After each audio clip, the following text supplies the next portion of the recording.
প্রকৃত দায়িত্ব কেন্দ্রিক। পৃথিবীতে যখন যে সমাজ যে ময়দানে শ্রেষ্ঠ হওয়ার চেষ্টা করেছে বা চেষ্টা করবে, তখন সেই সমাজের দায়িত্ব হচ্ছে সেই সমাজ ওই সমাজের যুবকদেরকে সংরক্ষণ করবে। কেউ যদি অর্থনৈতিকভাবে উন্নতি করতে চায়, তাহলে ওই সমাজের যুবকদেরকে অর্থনীতিতে মজবুত করতে হবে। কেউ যদি অপসংস্কৃতির সাথে লড়াই করতে চায়, তাহলে ওই সমাজের যুবকদেরকে অপসংস্কৃতি জানাতে হবে এবং অপসংস্কৃতির সাথে লড়াই করার জন্য প্রস্তুত করতে হবে। পৃথিবীতে যখন যে সমাজ নিজেদেরকে পরিবর্তন করার চেষ্টা করেছে, তখন তারা ওই সমাজের যুবকদেরকে সংরক্ষণ করার, ওই সমাজের যুবকদেরকে হেফাজত করার চেষ্টা করেছে। যদি যুব সমাজ ধ্বংস হয়ে যায়, তাহলে ওই সমাজ অটোমেটিক্যালি ধ্বংস হয়ে যাবে। আর যদি যুব সমাজ সঠিক পথে থাকে, দুই চারটা ভুল হতে পারে চলার পথে, কিন্তু ওই সমাজ সামনের দিকে এগিয়ে যাবে। যেটা আপনারা দেখেছেন বিগত 16-17 বছরে, আপনারা যাদেরকে হটাতে পারেননি, যুবকেরা 36 দিনে তাদেরকে হটিয়ে দিয়েছে। আপনারা এইরকম আরো অসংখ্য ইতিহাস দেখবেন যে যেটা অন্য কেউ সম্পূর্ণ করতে পারেনি, কিন্তু ওই মাঠে যখন যুবকেরা নেমেছে, তখন ওই মাঠে স্বৈরাচারীদের পতন হয়েছে।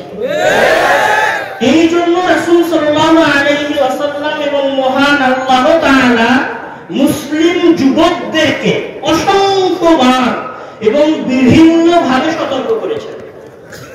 যেমন রাসূল সাল্লাল্লাহু আলাইহি ওয়াসাল্লাম বলেছেন, قال رسول الله صلى الله عليه وسلم اغتنم خمسا قبل خمس شبابك قبل هرمك وصحتك قبل سقمك।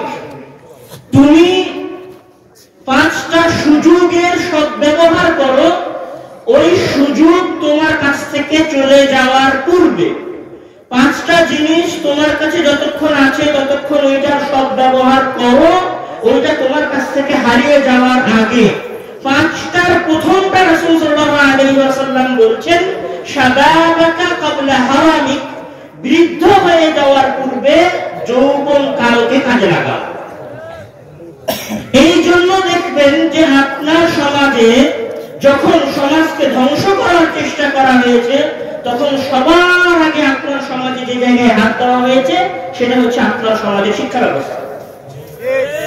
সবার আগে ওই বইগুলোকে বাংলাদেশ থেকে না ছাপিয়ে বাহির থেকে ছাপিয়ে নিয়ে আসা হয়েছে। সেগুলোতে বিভিন্ন ধরনের কথা, বিভিন্ন ধরনের মতবাদ, বিভিন্ন ধরনের সংস্কৃতি ঢুকানো হয়েছে। কেন ঢুকানো হয়েছে? কেননা আগামীর ভবিষ্যৎ যারা, তাদেরকে যেন পথভ্রষ্ট করে।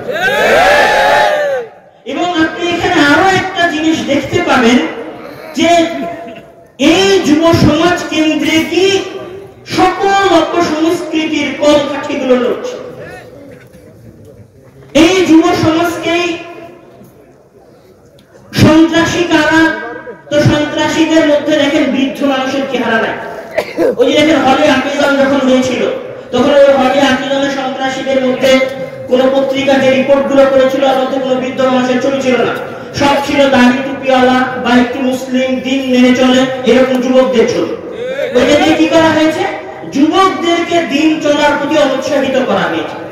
সারা পৃথিবীর সবাই জানে, সারা পৃথিবীর সবাই জানে যে কোন সমাজকে যদি ধ্বংস করতে হয়, তাহলে ওই সমাজের যুবকদেরকে ধ্বংস করতে হবে। কারণ ফ্রি ফায়ার তো আর বুড়া খেলে না, পাবজি তো আর বুড়া মানুষ খেলে না, সমাজের আগামীর অর্থনীতি তো আর বৃদ্ধ মানুষেরা নিয়ন্ত্রণ করবে না, যা করবে সব যুবকেরাই করবে।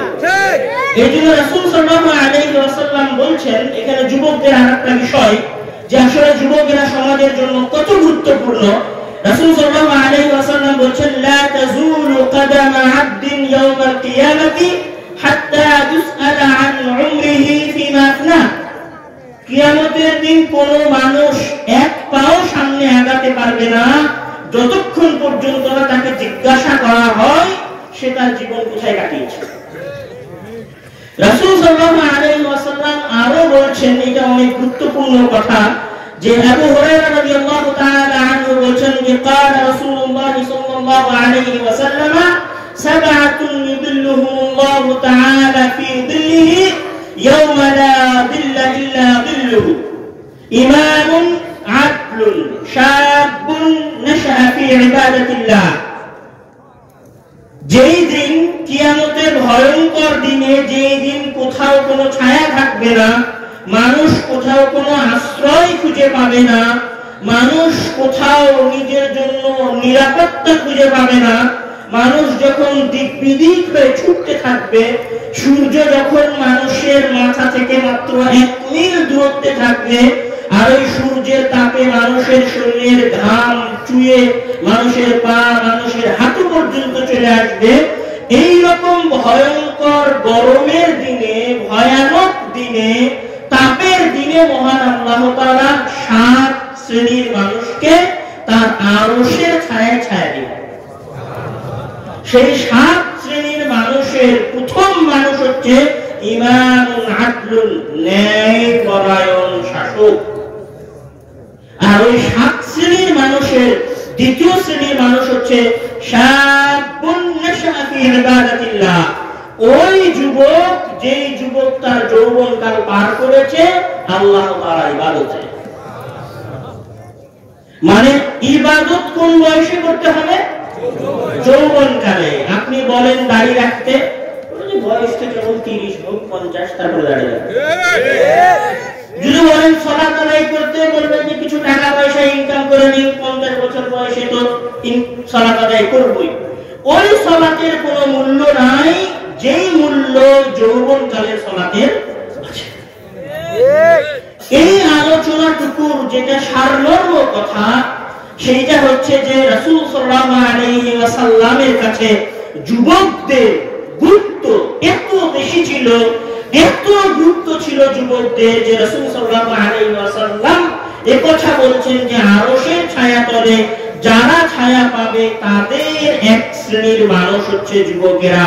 এখানে কিন্তু মহান আল্লাহ তাআলা বা রাসূল সাল্লাল্লাহু আলাইহি ওয়াসাল্লাম বলেননি যে দিনদার, তাকওয়াবান, পরহেজগার, দাড়ি সাদা দবদবা হয়ে গেছে, জুব্বা পরে ঘুরছে, সারাদিন মসজিদে বসে থাকে, এইরকম মানুষ আরশের ছায়াতলে ছায়া পাবে। এই আলোচনার পরে যে অংশটুকু, সেটা হচ্ছে যে যুবকদের যুগে যুগে ইসলামের ইতিহাসে আসলে কি ভূমিকা আছে। আমি সেই সংক্রান্ত ইতিহাস থেকে 2-4টা আলোচনা আপনাদের সামনে পেশ করার চেষ্টা করব। আপনাদের কাছে অতি পরিচিত একটা সূরা আছে, সূরা বুরুজ নামে। সূরা বুরুজের নাম শুনেছেন? ওই সূরা বুরুজের মধ্যে খন্দক, মানে আগুনে পুড়িয়ে মারার একটা ঘটনা আছে।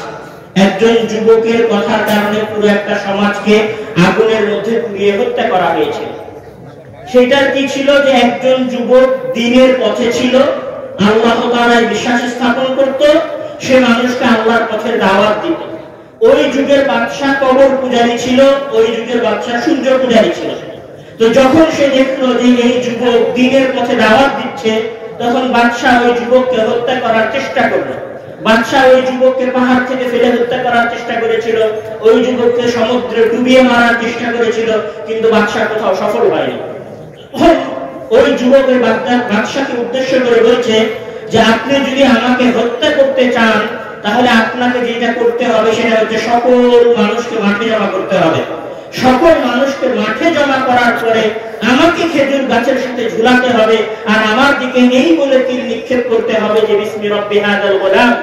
এই যুবকের দিকে তীর নিক্ষেপ করছি, বিসমি রব্বি হাযাল গোলাম, এই যুবকের প্রতিপালকের নামে। বাদশা মনে মনে বলল, খুব ভালো কথা, তোমাকে তো 2 বার হত্যা করার চেষ্টা করে ব্যর্থ হয়েছি, তোমাকে তো হত্যা করতে পারিনি। সুন্দর একটা পরামর্শ দিয়েছে, এবার তোমাকে হত্যা করা যাবে। এলাকার সকল মানুষকে একত্রিত করা হলো, যুবককে খেজুর গাছের সাথে ঝুলিয়ে দেওয়া হলো, এবার তার দিকে তীর নিক্ষেপ করা হলো বিসমি রব্বি হাযাল গোলাম বলে।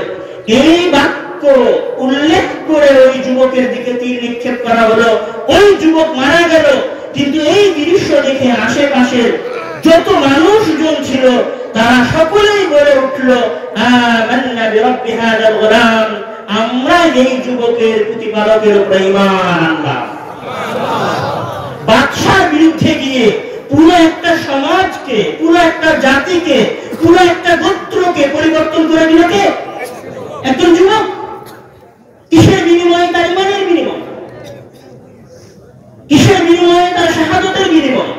কিসের বিনিময়ে? তার ইমানি শক্তির বিনিময়ে। আজকে এই জালসায় এরকম তার মতো শত শত যুবক আছে। আপনার সমাজে এরকম হাজার যুবক ঘুরছে, অথচ আপনার সমাজে 31 নাইটে সবচেয়ে জোরে গান বাজনা বাজানো। আপনার সমাজে ওইরকম 20-30 বছরের হাজার যুবক আছে, অথচ আপনার এলাকায়, আপনার সমাজে, আপনার মসজিদের পাশে, আপনার মাঠে, আপনার গ্রামের মাঠে যুবকেরা সাউন্ড বক্সগুলো একত্রিত করে সারাদিন গান বাজাচ্ছে আর সারা রাত গান বাজাচ্ছে আর মানুষের ঘুম নষ্ট করছে, অথচ আপনার সাহস হয় না ওই যুবককে গিয়ে কিছু বলা। কেন? আপনার সমাজের যে যুবকগুলো আছে, 30-32 বছরের যে ছেলেরা আছে, এদের সবার রক্ত পচে পুজ হয়ে গেছে। যদি রাসূলের অপমান করা হয়, যদি কেউ রাসূলকে গালি দেয়, ও দেখবেন সবার আগে রাস্তায় লিল্লাহি তাকবীর, আল্লাহু আকবার স্লোগান দিচ্ছে, কিন্তু ওই মিছিল শেষ করে এসে দেখেন আসরের সালাত নাই। যে যুবক ওই মিছিলে আছে কিন্তু আসরের সালাতে নাই, যে যুবক ওই মিছিলে আছে কিন্তু মাগরিবের সালাতে নাই, ওই যুবক দিয়ে গান বাজনার অনুষ্ঠান কি করা যাবে না? বন্ধ করা যাবে না। যুবককে দিয়ে গান বাজনার অনুষ্ঠান, সমাজের অপসংস্কৃতি বন্ধ করতে হলে সবার আগে ওই যুবককে দিনের পথে নিয়ে আসতে হবে। দিনের পথে থাকা যুবকের কিছু কথা আমি আপনাদের সামনে বলে দিতে চাই, যাদের কথা রাসূল সাল্লাল্লাহু আলাইহি ওয়াসাল্লাম সহ ইসলামের ইতিহাসে স্মরণীয় হয়ে আছে। তার মধ্যে ইসলামের ইতিহাসে একটা ভয়ঙ্কর যুদ্ধের নাম হচ্ছে মুতার যুদ্ধ। মুতার যুদ্ধ হচ্ছে মুসলমানদের সাথে রোমান সাম্রাজ্যের সর্বপ্রথম যুদ্ধ, যে যুদ্ধে মুসলিম সেনাবাহিনীর সদস্য সংখ্যা ছিল 3000 আর রোমানীয়দের সদস্য সংখ্যা ছিল, সেনাবাহিনীর সদস্য সংখ্যা ছিল 2 লক্ষ। কোথায় 2 লক্ষ আর কোথায় মুসলমানদের সেনাবাহিনীর সদস্য সংখ্যা হচ্ছে মাত্র 3000। রাসূল সাল্লাল্লাহু আলাইহি ওয়াসাল্লাম 3000 এই লোককে ওই 2 লক্ষ মানুষের সাথে মোকাবেলা করার জন্য পাঠাচ্ছেন 3 জন যুবককে দিয়ে। এই 3000 মানুষের নেতৃত্বে রাসূল সাল্লাল্লাহু আলাইহি ওয়াসাল্লাম দিয়েছেন 3 জন যুবককে। কতজন মানুষের মোকাবেলা করার জন্য? 2 লক্ষ মানুষের মোকাবেলা করার জন্য। তাদের একজনের নাম হচ্ছে যায়েদ ইবনে হারিসা, একজনের নাম হচ্ছে জাফর ইবনে আবি তালিব, আর একজনের নাম হচ্ছে আব্দুল্লাহ ইবনে রাওয়াহা। এরা সবাই উঠতি বয়সের 30, 35, 25 বছরের যুবক। রাসূল সাল্লাল্লাহু আলাইহি ওয়াসাল্লাম এদেরকে দিয়ে 2 লক্ষ মানুষের মোকাবেলা করার জন্য পাঠাচ্ছেন। আর আমাদের সমাজে হাজার যুবক আছে, কিন্তু এই 10টা যুবকের মোকাবেলা করা যায় না। ওই মাঠে কয়টা ছেলে গান বাজনা বাজায়? 31 নাইট কয়টা ছেলে উদযাপন করে? সমাজে 10টা, 20টা, 15টা ছেলে। আর আপনারা বাকি সবাই ওই বালিশ মাথায় দিয়ে কম্বলের তলে শুয়ে আছে। তাহলে এই সমাজ পরিবর্তন হবে না। রাসূল সাল্লাল্লাহু আলাইহি ওয়াসাল্লাম যখন মৃত্যু শয্যায় শয়িত, ঠিক ওই সময় শামে রাসূল সাল্লাল্লাহু আলাইহি ওয়াসাল্লাম যুদ্ধের জন্য একটা সেনাবাহিনী প্রেরণ করছেন। রাসূল সাল্লাল্লাহু আলাইহি ওয়াসাল্লাম যখন মৃত্যু শয্যায় শয়িত হবেন, এই রকম এক ভয়ঙ্কর মুহূর্তে উনি শামে মুসলমানদের একটা সেনাবাহিনী প্রেরণ করছেন। ওই সেনাবাহিনীর প্রধান করছেন উসামা ইবনে যায়েদকে। উসামা ইবনে যায়েদের বয়স কত বছর? উসামা ইবনে যায়েদের বয়স হচ্ছে মাত্র 18 বছর। আর উসামা ইবনে যায়েদের পিছনে যারা দাঁড়িয়ে আছে, আবু বকর, ওমর, তারা হচ্ছে রাসূল সাল্লাল্লাহু আলাইহি ওয়াসাল্লামের সমবয়সী এবং রাসূল সাল্লাল্লাহু আলাইহি ওয়াসাল্লামের মতো বয়স্ক পূর্ণ মানুষ। অথচ রাসূল সাল্লাল্লাহু আলাইহি ওয়াসাল্লাম শামের যুদ্ধে তাদের হাতে নেতৃত্ব দেননি। যখন শামের যুদ্ধে রাসূল সাল্লাল্লাহু আলাইহি ওয়াসাল্লামের পাঠানোর দরকার হয়েছে, তখন রাসূল সাল্লাল্লাহু আলাইহি ওয়াসাল্লাম উসামা ইবনে যায়েদকে পাঠিয়েছেন। উসামা ইবনে যায়েদের এই যাওয়ার পথে রাসূল সাল্লাল্লাহু আলাইহি ওয়াসাল্লামের মৃত্যু হয়ে গেল। সাহাবারা মনে করলো যে রাসূল সাল্লাল্লাহু আলাইহি ওয়াসাল্লাম তো মারা গেলেন, এখন আর কিভাবে যুদ্ধ হবে? যুদ্ধে তো যাওয়া যাবে না। আবু বকর রাদিয়াল্লাহু তাআলা আনহু খলিফা হলেন। আবু বকর রাদিয়াল্লাহু তাআলা আনহু খলিফা হওয়ার পরে ওই একই যুবকের মাথায় জিহাদের পাগড়ি ধরিয়ে দিয়ে, জিহাদের পতাকা ধরিয়ে দিয়ে যুদ্ধে পাঠিয়ে দিলেন। বললেন যে রাসূল সাল্লাল্লাহু আলাইহি ওয়াসাল্লাম যাকে যুদ্ধে পাঠিয়েছে, আমিও তাকে যুদ্ধে পাঠাবো। যুদ্ধে জয় করে নিয়ে আসলেন 18 বছরের যুবক। যখন রাসূল সাল্লাল্লাহু আলাইহি ওয়াসাল্লাম মারা গেলেন, রাসূল সাল্লাল্লাহু আলাইহি ওয়াসাল্লাম মারা যাওয়ার পরে রিদ্দা, মানে রাসূল সাল্লাল্লাহু আলাইহি ওয়াসাল্লামকে অস্বীকারী, নবুয়তের দাবিদার, কোরআনকে অস্বীকারীদের ফিতনা তৈরি হয়ে গেল। এটাকে বলা হয় রিদ্দার যুদ্ধ, মানে ফিতনার বিরুদ্ধে যুদ্ধ, ইসলাম মুরতাদদের বিরুদ্ধে যুদ্ধ। এই যুদ্ধ যখন হতে লাগলো তখন অসংখ্য হাফেজ সাহাবী এই যুদ্ধে মারা গেলেন।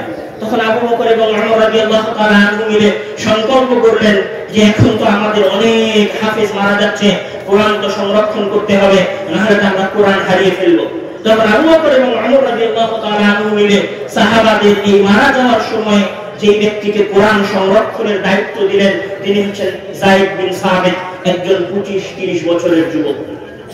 আপনি ইসলামের ইতিহাস যদি এরকম ঘাটতে থাকেন তাহলে আপনি পুরো ইসলামের ইতিহাসে দেখবেন পুরো ইসলামের ইতিহাস এরকম যুবকদের কাহিনী দিয়ে পরিপূর্ণ। আপনারা সবাই খলিফাতুল মুসলিমিন হারুন আর-রশিদের নাম শুনেছেন। হারুন আর-রশিদের নাম শুনেননি? আব্বাসীয় খলিফা, মানে ইসলামের কয়েকটা খেলাফত আছে। আপনারা তো শুধু অটোমান সাম্রাজ্য চেনেন। অটোমান সাম্রাজ্য কেন চেনেন?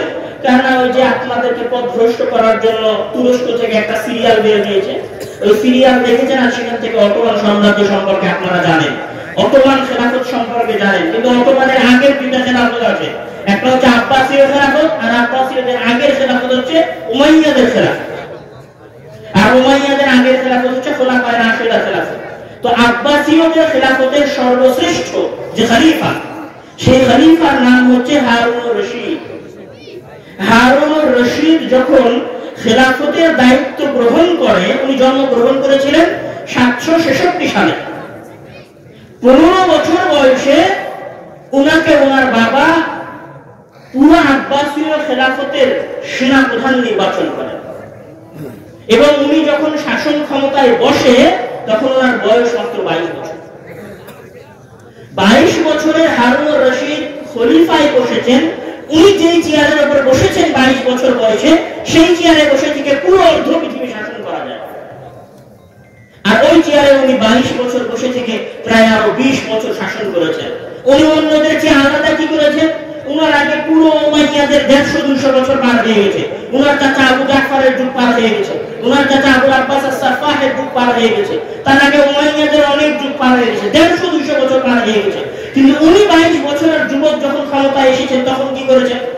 উনি 22 বছরের যুবক যখন ক্ষমতায় এসেছেন তখন উনি মাস্টার মাইন্ড মানুষ। উনি বুঝেছেন যে আমাকে যদি এই সমাজে লড়াই করতে হয়, এই অর্ধ পৃথিবীর শাসন ক্ষমতা যদি টিকিয়ে রাখতে হয়, তাহলে আমাকে এখানে একটা শিক্ষিত শ্রেণী গড়ে তুলতে হবে, যুবকদের একটা শিক্ষিত শ্রেণী গড়ে তুলতে হবে। এই যুবকদের শিক্ষিত শ্রেণী গড়ে তোলার জন্য কি করতে হবে?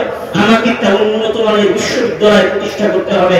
তখন উনি প্রতিষ্ঠা করলেন পৃথিবীর ইতিহাসে সর্বশ্রেষ্ঠ গবেষণাগার এবং সর্বশ্রেষ্ঠ বিশ্ববিদ্যালয় বাইতুল হিকমা, হাউস অফ উইজডম নামে বিখ্যাত পৃথিবীর ইতিহাসে।